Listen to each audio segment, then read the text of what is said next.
move to the next keynote and fireside chat. And being a startup founder myself, I have a personal bias towards this session. This session focuses on the role of policy and infrastructure in shaping India's startup ecosystem. To begin, I'm delighted to introduce our keynote speaker for this session, Mr. P.S. Madanagopal, CEO of MeitY-Startup Hub. Mr. Madanagopal is at the forefront of the government's initiatives to foster innovation and startups in India, and we are excited to hear his valuable perspectives today. Ladies and gentlemen, please join me in welcoming Mr. P.S. Madanagopal. A very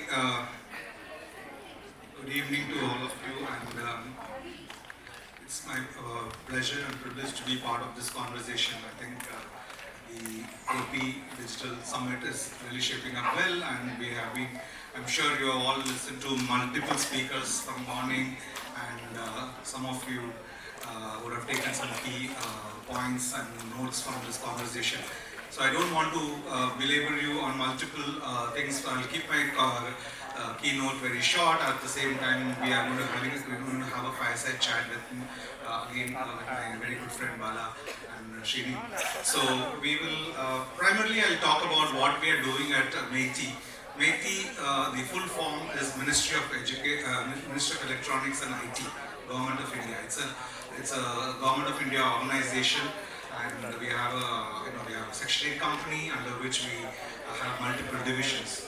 And essentially at MeitY-Startup Hub, we are the custodians of tech and deep tech startups in the country.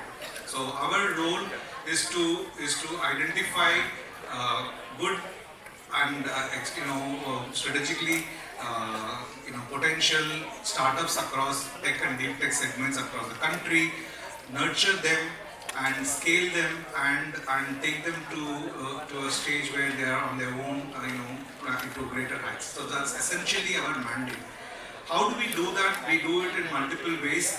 First and foremost, we have one of the largest mentor pool of technical mentors across the country.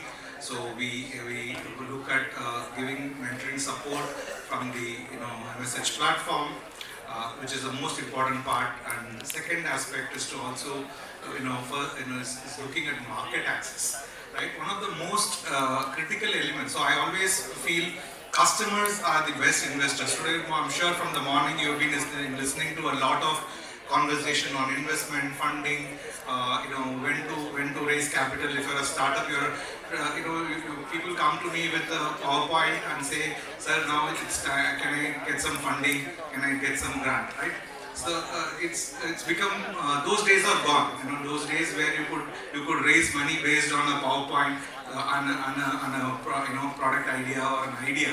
Those days are behind us. Now the good capital is available for good startups with proven track record, proven traction, and most importantly, somebody who is able to deliver value to the customer.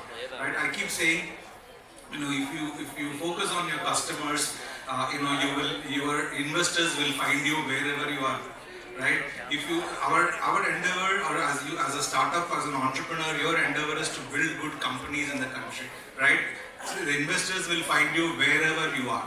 Right? If you run after investors 100 times, if you don't have a great product and if you don't have customers for your organization, no matter how many times you run after the investors are not going to give you money.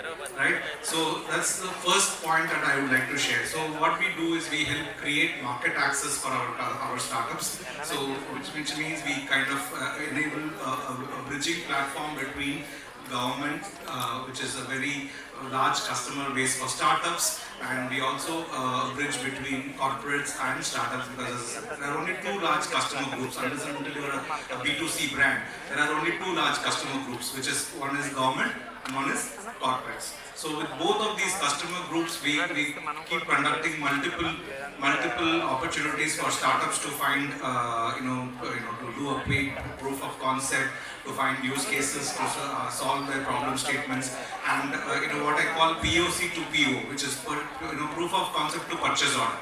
Right? That is something we really want to facilitate, and we really facilitate, and we are very focused on that.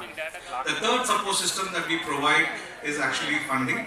So funding to deserving startups who have raised, we have three schemes.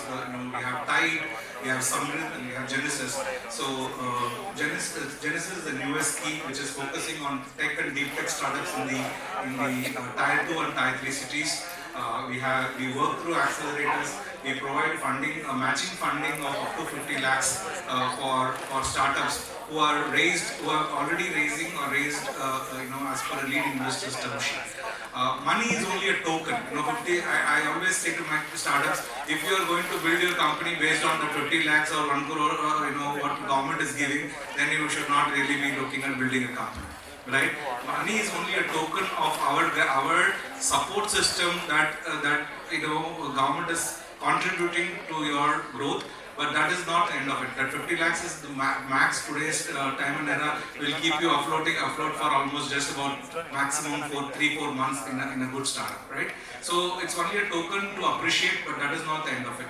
The second scheme we run is Samrit, which is also a matching funding scheme where it is largely focused on accelerating tech and deep tech startups. So that's something which we are very, very focused upon because, as MeitY, as a government organization, everybody is doing tech. So we kind of relooked ourselves in what we should be really looking at.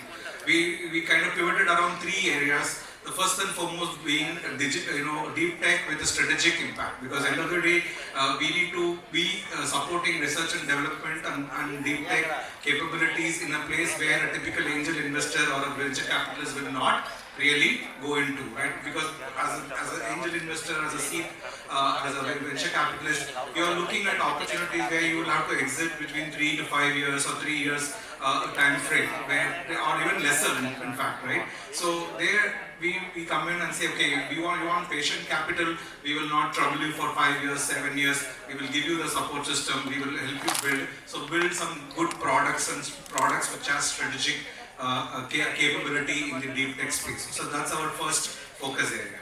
The second aspect is to push capacity building or capability building in the Tier 2, Tier 3 cities. End of the day, the most important part of government is to also broad base the we heard democratizing through tech, but democratization also means broad basing through tech, including Tier 2, Tier 3 cities in the capability. It is not, everything cannot happen in Bangalore, Hyderabad or Pune or even Gurgaon. It has to be reaching the next level of cities, Coimbatore, Vizag or Rajahmundry.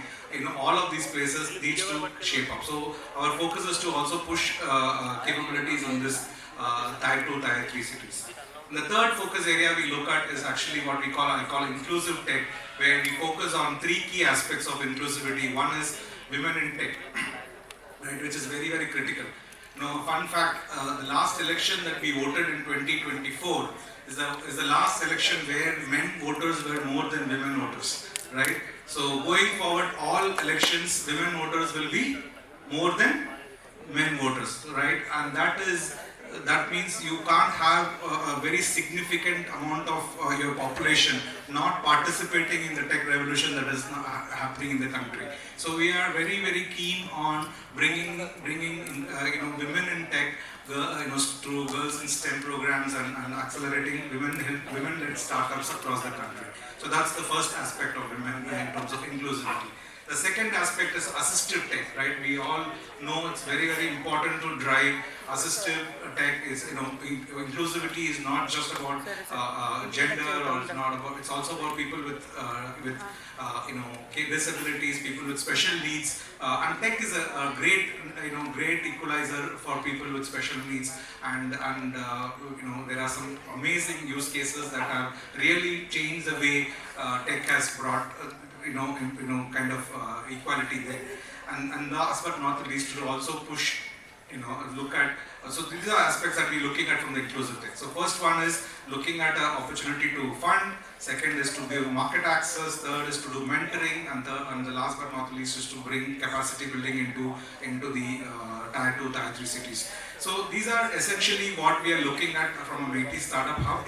And we also have our partner institutions like Startup India and Department of Science and DST has a lot of programs. So we're trying to now kind of culminate all of this and see where we really can contribute through the startup ecosystem.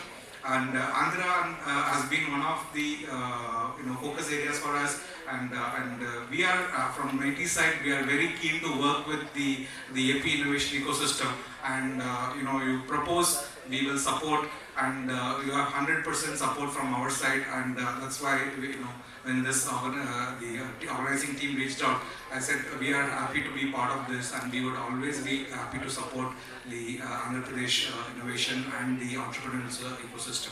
So with that, I thank you for the opportunity, and I hope you are having a good day. Thank you so much.